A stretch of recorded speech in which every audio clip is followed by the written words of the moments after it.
Give me the next 15 minutes of your time and I'll make sure you never skip a workout ever again. I'm Xavier. I went from looking like this to looking like this. I help guys lose weight and get jacked. And in this video, I've compiled a list of 5 of the most popular excuses people have, and by the time you reach the end, I'll destroy every single one of them. There's also a bonus at the end to help you with your fitness journey, so make sure to stick around. Before we get started, you'll notice a common term in all these answers, and that's power. It's essentially the amount of influence something has in your life. Think of it like this. You want to get jacked, so think about hitting the gym, but you don't have time. That's your belief. And the stronger this belief is, the less control you have over your life. You can just blame this reason for not having started. Now, I get it. Maybe your situation is different. Maybe I just don't understand, but the more you choose to stay a victim and blame your own circumstances, stay the same. Keep watching these videos on how to lose weight, but you'll never actually see any progress. Your friends and family keep making fun of you. You keep feeling ashamed, looking at yourself in mirrors and pictures. So to get started with the video, I don't have time. Now, there are 2 sides to this. Number 1, you have time, but there's so much fluff in your schedule. And number 2, you're generally going through a busy period of your life. When I was back in high school, we used to have 6 a.m. to 6 p.m. classes. For a lot of you, that is a reality. What you need to think about is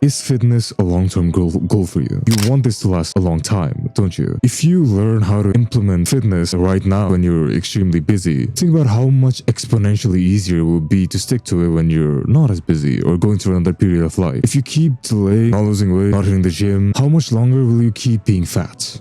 How much longer will you keep being made fun of? Oh my God. How much longer will you keep feeling disgusted looking at yourself in the mirror in pictures? It's going to require a lot of sacrifice. It's going to require change. Change is painful. But how much longer is the pain of staying the same going to be greater than the pain in trying to change? And will that day be today or 10 years down the line when you've endured so much more than you've possibly had to? I get it. You work a 9 to 5, maybe you're going to school, you have responsibilities, family to take care of even, and by the time you get home, all you want to do is relax for a while. I get it. I've been there before. Fast forward high school, moving into college. I signed up for afternoon classes 11 to 6 and gave me so much more time to hit the gym, but for 3 months, I just didn't go. And when you're in your college phase of life, you're not thinking about productivity at all. So I'd wake up at 9, I'd skip breakfast, head to college, get back home, assignments for what felt like an eternity, go to bed at 12, go to college school deprived, 9 to 10, skip breakfast. One day, I was talking about this to a very good friend, asked me to hand over my phone. He pulled out my screen time usage and there it was. 3 hours on YouTube, 1 hour on Clash of Clans. This is a reality for a lot of us. Don't go. I know you're hiding behind your 4-hour social media screen usage. Now we realize that you do have time to go to the gym. It's going to require a lot of sacrifice. The thing is, time's gonna pass anyway, so why not just put in the work now? Fitness doesn't have to be time consuming, not at all. And you don't even have to go to the gym either. I made the majority of my gains at home doing pull-ups and push-ups. From the way I used to live, I didn't want it enough. And judging from how some of you live, you guys don't want it enough either. Also, if you think you start going to the gym when you do have time, you won't. Okay, you won't, because this is something called the when-then fallacy. When I have X, I'll do Y. It's the same as I'll go to the hospital when I'm healthier. Doesn't make sense. Another one I really like it. I'll start saving when I'm rich. Your brain just copes. The next excuse I hear is the gym is intimidating. I get it. You have to go there early in the morning when it's super cold, or after you get off work when you're super tired. It's a brand new place, very loud. You're kind of scared a little because deep down, what if the people there start judging you? What if they don't like you? What you need to know is, it's the same with all the things. Whenever you try something new for the first time, you will feel uncomfortable going out of your comfort zone to do something productive. And that's how I want you to look at it from now on. You're trying to make a positive change in your life, and that's a sign that you're growing. We think people care a lot more about us just showing up to the gym because you want to change. And that's the same as making fun of a sick person at a hospital because they want to feel better. You will never meet a hater who's doing better than you. But if you're somebody like me who doesn't have friends, that kind of feels weird to say out loud, but whatever. Go there, talk to people, make some new friends, socialize, and those people help you stay consistent. They're people who have similar goals to you, and they'll keep you in track. Now, I know some people who've had absolutely terrible experiences at the gym before. They've been harassed, they've been injured, they've gone through workouts invisible, not talking to anybody, and they show up for 1 or 2 days and quit afterwards. I just want you to realize what I mentioned about power earlier as well. The more you give yourself excuses for why you don't want to go, the more you're losing control over your own life. And that, in the end, it's not going to change anything. You feel better about yourself for not going because you have an excuse, but in the long run, you're still going to be fat. And how much longer will you keep feeling disgusted looking at the mirror, knowing you could be doing better? So it's either you keep using this as an excuse and start 10 years later, or you realize that you had a bad experience and use it to change your life for the better.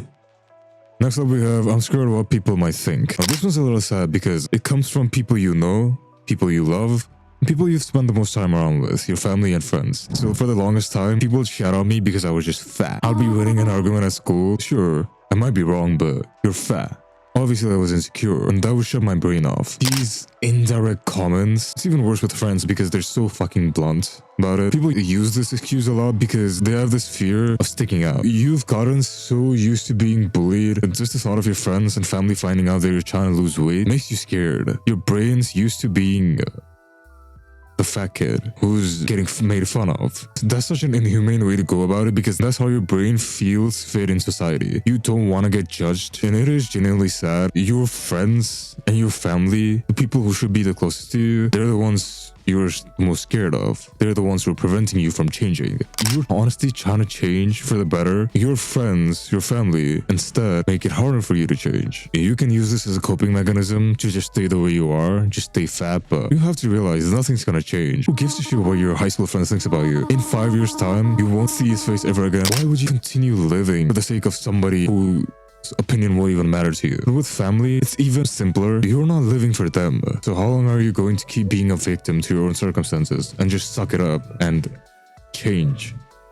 Now, next up we have, I need more knowledge or I'm waiting for X day. Now, there's so much fitness content out there that if you took the time to consume it all, you'd have a PhD on exercise and nutrition for free. Most fitness content out there is just jack shit meant to get views. I know you, and I did this in the past as well, have all at some point watched a 10-minute video on how to get abs. That's just the canon event at this point, but you're watching all these videos and everybody seems to recommend a different exercise, different training technique. And now you get to wondering, what's the most optimal way to train? The best workout routines, the best exercises, how many days should you train, what food should you eat, what are the best supplements you should take? While on paper seems like you are making progress, you're waiting for the right time to start, but in reality you're just doing jack shit because you feel you're learning, but you're still fat. You're not making any progress. There are two ways to go about this. Keep waiting for the perfect time to start, you never actually start. You still keep being fat. The second way to go about this is you accept the fact that your knowledge is imperfect. You'll make mistakes and you learn from them along the way. Not only do you learn, but you also make progress along the way. Losing weight. The more workouts you get in, the more times you do an exercise, the more familiar you get, and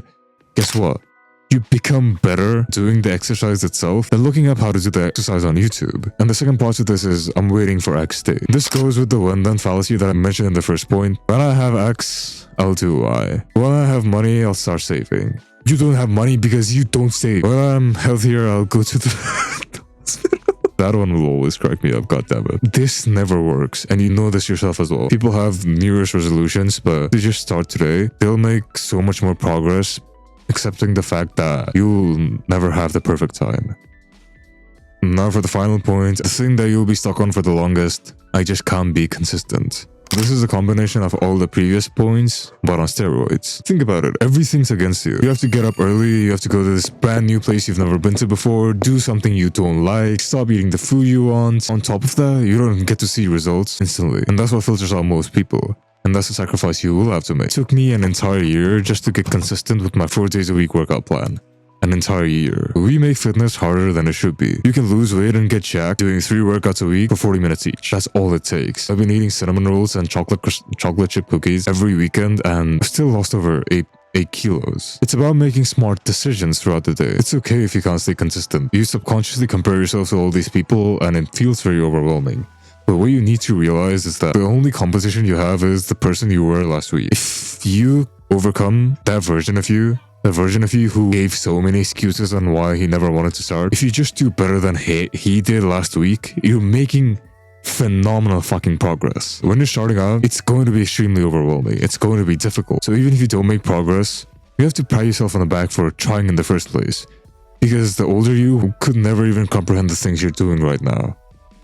So give yourself a pat on the back. That's a list of the 5 most common excuses I hear for why people don't go to the gym. To end this video on a more positive note, fitness is a marathon, not a sprint. There will be days where you don't want to show up.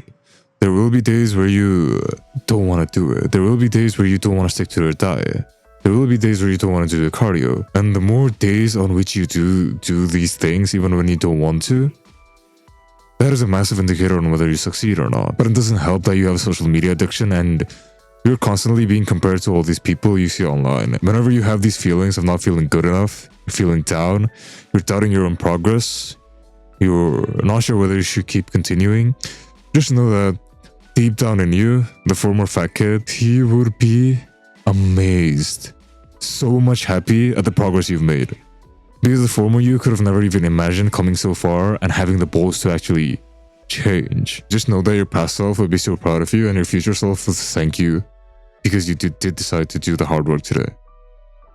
Now, if all this still feels very complicated to you and you're not sure what to do, that's fine. I get it. It can be very complicated. That's why I've arranged a little something to help you out. Click the first link in the description. It'll take you to my website, and if you sign up below, you get to work with me personally one-on-one. I'll help you save years of your time, hard work, and money so that you can focus on what actually works. The first 5 people that sign up, it's completely free, so you have nothing to lose either. Fill out the form and book a call, and we'll see if you're a good fit. Thank you so much for watching, and have a wonderful day.